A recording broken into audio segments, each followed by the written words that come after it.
Hey, what's going on, guys? I'm me, Train Man, and welcome back to the weekly timetable for the week of March 23rd, 2014, and we are out here in the wilderness of my room getting ready to talk about the 5 videos that were here this week, but I'm not ready to tell you them because I'm wholly unprepared. Give me just a second.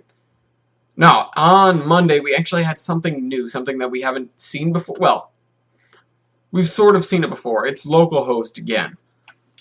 Let me through! Okay. Yeah, that's one of my dogs. There's a dog here. Why did I just jump into the Gettysburg? Why do people keep jumping into the Gettysburg? It's clearly on fire. This girl is on fire! Localhost was a series that I used to run just off the server about whatever was going on at that point in time. It was kind of a slow series. Nothing too much happened, so I'm just gonna do a bunch of one-off videos instead. I might actually try and revive Feed the Beast. We'll see how that goes. But I'm gonna do a bunch of one-off videos between now and whenever we start the next map. We do have the 4 people, and I'll talk about that at the end of the episode.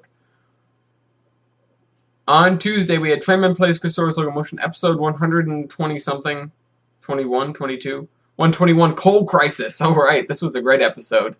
Something I forgot to mention in either the title or the description was the fact that we officially named an intersection Hell, and I do give props to the clever commenter who said perhaps we should dedicate next episode to making Hell a better place. That was funny. Every time I go back, that comment makes me chuckle.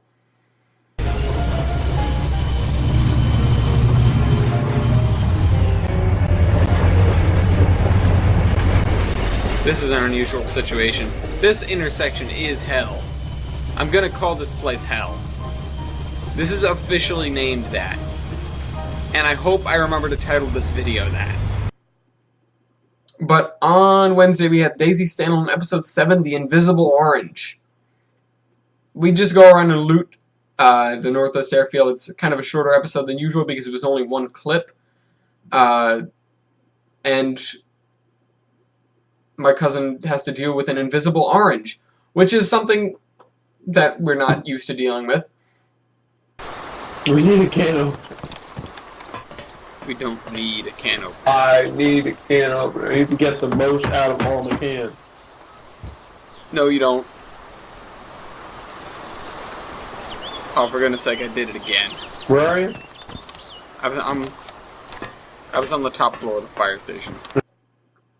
Hopefully next episode we'll get some action in. We're gonna probably go back down to Electro and see what happens. I've been playing nearly as much DayZ as I would like to, so I might start cycling that with something if nothing interesting happens. I might pick something else that I do to cut down. Something that I do over a length weekly. Sorry, that was really getting on my nerves. I was tough talking and chewing gum. On Thursday, we had Trains in Space, Kerbal Space Program, episode 39, Triple Landing. After taking our triple Minmus lander payload thing to Minmus, we have to actually get those things all situated on the ground. Did I get an EVA from above the surface yet? Let's take one, just in case we haven't. I assume we have, though. No, we haven't. Oh, my one blunder. I didn't put a transmitter on this. We do that. It wasn't that hard. In fact, the episode's 45 minutes, but most of it's just taking science. Not to say, it was a pretty good episode, and now we have all that science, and I'm not quite sure what to do with it. We have to take those guys back up to the busser, take them back to the space station, and then work on it from there. I need to make some sort of shuttle. I might work on a space plane, but I'm very, very bad with space planes, so don't trust me with a space plane. On Friday, we had the Zombie Train episode 63, the Barrington Rail Revival Project. This was a great episode because I got talking, and it's kind of the first part of a two-parter where I'm going to talk about the Barrington Rail Revival Project again.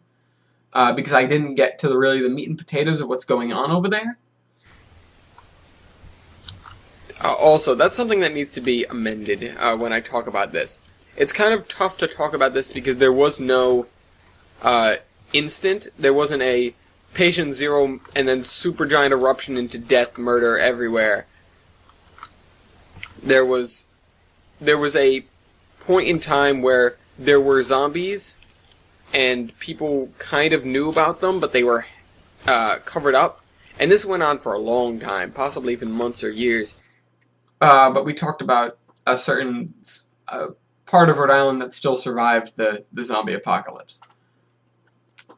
Now, this is tough. I have 3 video of the week candidates, and I think it might be the first one that takes the cake, because the other ones, while they are videos to gawk at, they didn't. I haven't watched them over and over and over again. The last one on the list is going to be, would you like some pepper spray with your fries? And it is a dude busting in through the window of a McDonald's. Seriously, it's pretty shocking. I read the description, busting through the windows of the McDonald's, through the front door actually. It was closed and he kicked through the glass. And pepper spraying the employee. It's terrifying. It is the epitome of why I don't go to McDonald's. Just, not really, but seriously, it's shocking, that video. Now, the next one in line is something that I didn't think was possible. The San Diego fire hydrant close-up. That's the name of the video, at least. It's a fire hydrant that somebody must have backed into, I guess. And now it's holding, the water pressure is shooting a giant geyser into the air and holding this car up by the rear bumper, I guess. It's impressive. Like, I didn't think that kind of stuff was possible. I thought that was like cartoons, GTA stuff. But the one that takes the cake this week is the Tiptree Sneeze. God, this is funny. It's a performance going on in a church, and one of the trombonists sneezes just in the middle of the performance. It sounds like a baby elephant. It's so funny. That's worth watching a few times, just because you'll sit there and you'll laugh. Now, the shout-out this week has been something that's captivated myself and many of my peers. It is a little game called 2048. I'll link to it, and if you can beat it, I will be seriously impressed, because I haven't yet.